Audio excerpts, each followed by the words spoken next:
A guy who was gonna score me some blow, but he must have slipped me something else. Cause next thing I know, I woke up in a bedroom surrounded by these scary Japanese businessmen. Thought I was a girl on account of the old glam thing. That or they didn't care. Took me 8 months to escape and hop a ship back to the States.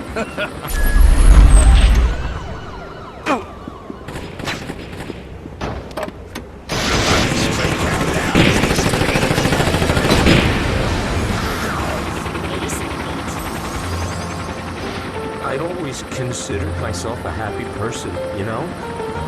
But lately, I found myself feeling sad. Are you sick of the sideways glances you get from friends and family because you're such a downer all the time? Ask your doctor if Happify is right for you. Warning, side effects may include dry mouth, dizziness, constipation, tingling, running with scissors, people walking around like normal people. Some patients may experience an involuntary suffocation.